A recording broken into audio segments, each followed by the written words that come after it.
배트맨 대 터미네이터. 이건 영웅들의 싸움이 아니라 한 남자와 그를 끝장내기 위해 만들어진 기계의 대결이다. 한쪽은 근육과 강철로 살인을 위해 만들어졌고 다른 한쪽은 피를 흘리면서도 십수를 내다보는 두뇌를 가졌다. 살과 금속이 맞붙을 때 중요한 건 누가 먼저 상대를 끝낼 방법을 찾느냐다. 그럼 누가 이길지 분석해보자. 브루스 웨인, 고담에서 가장 부유한 가문에서 태어난 소년으로 겉보기엔 특권을 누릴 운명이었다. 하지만 그날 밤 범죄자 골목에서 총성이 울렸고 토마스와 마사 웨인이 아들 앞에서 살해당했다. 그리고 그 순간 브루스의 인생이 영원히 변했다.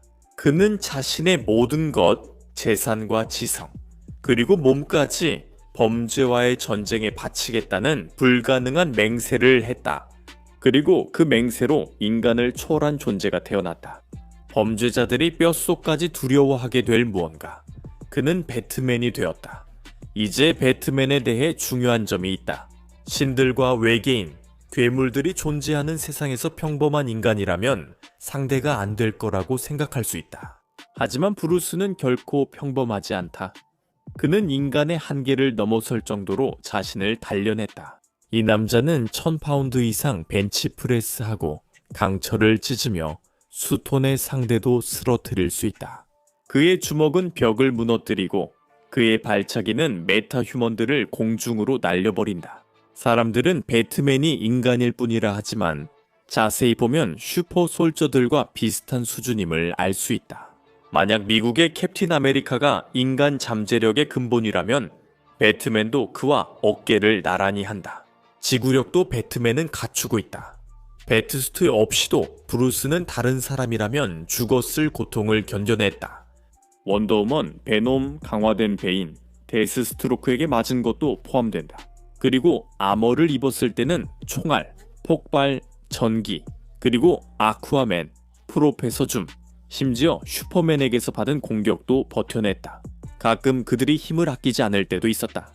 물론 그도 다치긴 하지만 그런 엄청난 공격을 받고도 다시 일어설 수 있다는 사실만으로도 그의 대단함을 알 수 있다. 그리고 배트맨의 속도도 있다. 그는 단순히 빠르게 움직이는 게 아니라 너무 빨라서 보통 사람들이 멈춰 서 있는 것처럼 보일 정도다. 그는 항상 총알을 피한다. 단순히 운이 좋아서 피하는 게 아니다. 우리는 근거리에서 쏟아지는 자동화기 총알을 피하는 수준을 말하는 거다. 심지어 메타휴먼들이 초인적인 속도로 움직이는 혼란스러운 전투 한가운데서도 반응한다. 그에게 그런 건 그냥 평범한 일상일 뿐이다. 하지만 진짜 무기는 그의 두뇌다.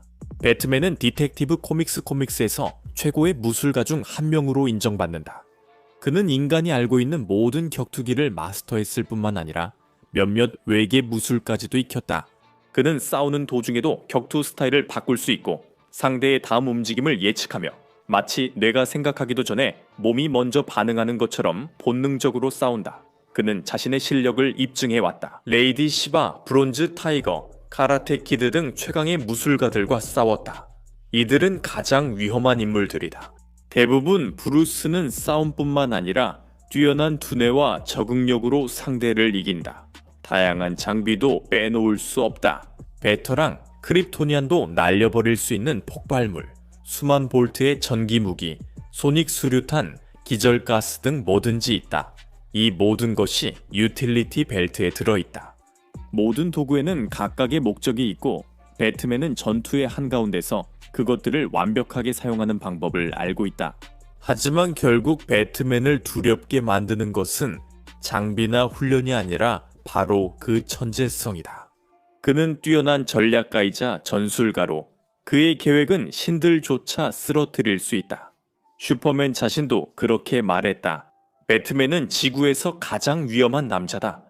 브루스에게 준비할 시간이 주어지면 디텍티브 코믹스 유니버스에서 그에게서 안전한 사람은 거의 없다. 그래서 배트맨은 단순히 고담의 수호자 그 이상이고 단순히 저스티스 리그의 창립 멤버 그 이상이다. 그는 현실을 뒤틀고 행성을 부술 수 있는 존재들로 가득한 우주에서도 한 명의 결연하고 집요하며 꺾이지 않는 남자가 그들과 어깨를 나란히 할 수 있다는 증거다.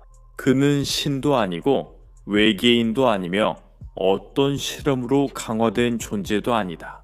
그는 더 무서운 존재, 인류가 불타는 미래의 죽음보다 차가운 무언가가 제 속에서 기어나오는 배트맨이다. 그것은 피도 감정도 없고 멈추지 않는다. 터미네이터, 스카이넷이 인류에 내놓은 완벽한 해답이다. T800과 그 업그레이드 버전인 T850은 단순한 로봇이 아니다. 그들은 종말의 뼈로 만들어진 침투 엔진이다. 각각은 살아있는 조직에 쌓여 배양조에서 자라났고 따뜻하며 땀과 피를 흘릴 수 있고 심장 박동 센서도 있다. 하지만 그 살 아래에는 완벽한 내골격이 있다. 핵폭발에도 견딜 수 있도록 단련된 하이퍼 합금 전투 셋이다. 원래 인간 저항군에 침투하기 위해 설계된 T800은 오직 하나의 목표, 즉 말살을 위해 만들어졌다. 그 신경망 프로세서는 전투 중에도 전술을 적응할 수 있는 학습형 컴퓨터다. 모든 조우는 더 똑똑하게, 표적은 더 빠르게, 실패는 더 치명적으로 만든다. 외형적으로 터미네이터는 6피트가 넘는 키에 합금과 유압장치로 이루어진 거의 400파운드의 무게를 가진 남자로 위장한 걷는 탱크다. 자동차를 들어 올리고 강철 문을 주먹으로 뚫어그며 두개골을 유리처럼 부술 수 있다. 그는 맨손으로 대형 차량을 찢어버리고 사이버네틱 적들을 압도하는 모습이 목격되었다.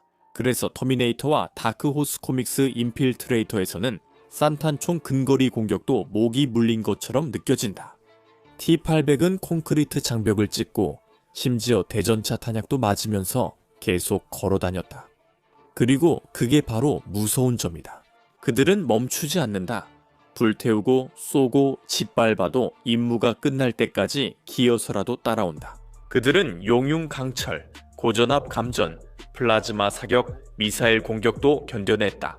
하지만 T850 모델은 이 점을 과학적으로 개선했다.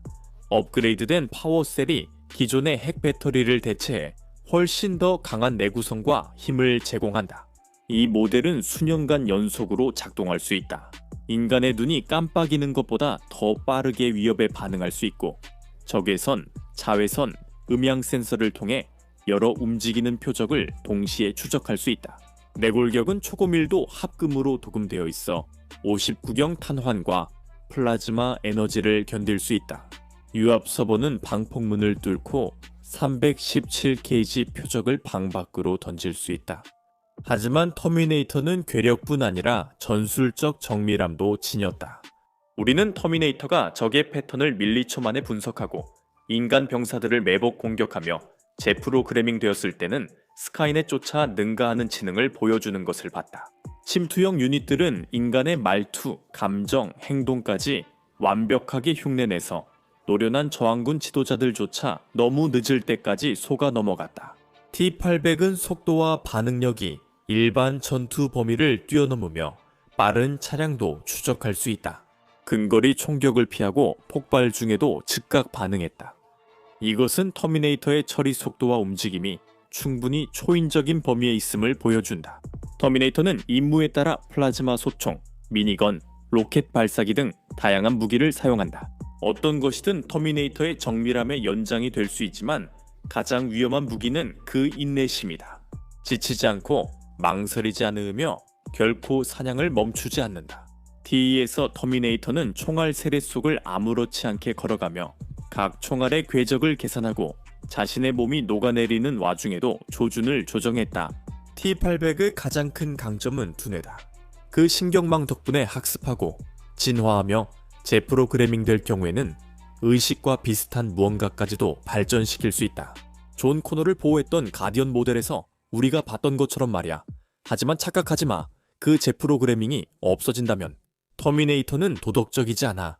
다른 허구의 살인자들과 비교하면 그건 기계적인 필연성이야. 가장 강하거나 가장 빠르거나 가장 똑똑하지는 않지만 항상 마지막까지 남아있는 존재야. 그럼 누가 이길까? 좋아, 그럼 분석해보자. 인간과 기계, 준비와 프로그래밍. 역사상 가장 똑똑한 인간과 가장 치명적인 살인기계의 대결이다. 이론상으론 이건 배트맨에게 낙몽이다. T800은 더 강하고 단단하며 고통도 지치지도 망설임도 없어. 벽을 주먹으로 뚫고 강철문도 뜯어내고 총알 세례를 뚫고 걸어가며 폭발도 견디고 공포 영화의 괴물처럼 계속 다가오지. 만약 이게 도구 없이 복도에서 맨주먹 싸움으로 변한다면 그래, 배트맨은 정말 위험에 처하게 돼. 하지만 그 생각에는 문제가 있어. 배트맨은 거의 정정당당하게 싸우지 않고 절대 멍청하게 싸우지도 않아. 터미네이터가 어떤 능력을 가지고 있는지부터 시작해보자. T-800은 하이퍼 합금 내골격을 가진 사이버네틱 유기체야. 한 손으로 성인 남성을 제압하고 두개골을 부수며 강철 막대를 구부리고 사람을 방 한가운데로 던질 수 있어. 마치 가구처럼. 산탄총, 소총, 폭발, 화염, 자동차 충돌 등 어떤 공격도 버텨낼 수 있어. 뭐든지 말해봐. 살이 타버려도 그 안의 기계는 계속 움직여. 두려움도 없고 피로도 없고 자비도 없어. 내장된 조준, 전술 분석, 위협 평가 기능이 있고 일부 버전은 시간에 따라 학습도 가능해. 이건 사실상 걸어 다니는 처형 프로그램이야. 만약 배트맨을 잡을 만큼 가까이 가면 끝일 수도 있어. 한 번만 맞아도 뼈가 부러지고 완전히 잡히면 그건 사형 선고나 다름없어. 터미네이터가 신체적으로 배트맨보다 훨씬 뛰어난 건 분명해. 하지만 배트맨은 순수 신체 능력으로 싸우는 인물이 아니야. 배트맨이 상대를 알아차리는 순간 배트맨이 스캔하거나 금속 소리를 듣고 총알에 피 대신 불꽃이 튀거나 치명상도 견디는 걸 보면 싸움 양상이 완전히 달라져. 배트맨은 이게 인간이 아니라 기계라는 걸 알아. 배트맨이 상대가 기계임을 알면 규칙이 무의미해져. 브루스는 자신의 경력 내내 자신보다 더 강한 존재들과 싸워왔어. 베인, 킬러 크록, 클레이페이스, 솔로몬 그런디, 그리고 둠스데이 같은 위협들 말이야. 게다가 그는 소설 속에서 가장 치명적인 로봇과 안드로이드들과도 싸워왔어. 아마조, 브라더 아이드론, 오맥스, 안드로이드 암살자, 외계 전쟁 기계, 아포칼립스 기술 같은 것들이지. T-800은 새로운 상대가 아니야. 그냥 또 다른 표적일 뿐이지. 배트맨은 그걸 주먹으로 이기려고 하지도 않고 레슬링으로 싸우려고도 하지 않아. 그는 자신의 진짜 강점을 활용하지. 장비, 계획, 전장 통제, 그리고 약점 공략, 그리고 기계도 약점이 있지. 첫 번째로 중요한 건 전자기 펄스야. 배트맨은 전자기 펄스 수류탄, 전자기 펄스 배터랭 등 첨단 기계 멈추는 전자기 펄스 기술을 갖고 있어. 외계 기술부터 브레이니아급 드론까지 모두에 사용했지.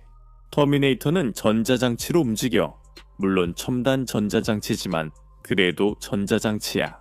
강력한 전자기 펄스 한 방이면 터미네이터 시스템을 망가뜨리거나 멈추게 하거나 최소한 배트맨이 처리할 정도로 느리게 만들 수 있어. 두 번째로 배트맨은 콘크리트를 깨뜨리고 장갑 차량을 산산조각내며 강화된 구조물도 뚫을 수 있는 폭발물을 가지고 있어. T-800은 폭발을 견디지만 계속된 폭발엔 약해. 배트맨은 수류탄 하나 던지고 운에 맡기지 않아. 그는 함정과 여러 폭발물을 설치하고 건물을 무너뜨려 적을 잔해에 파묻으며 근접 접착 폭탄도 사용해.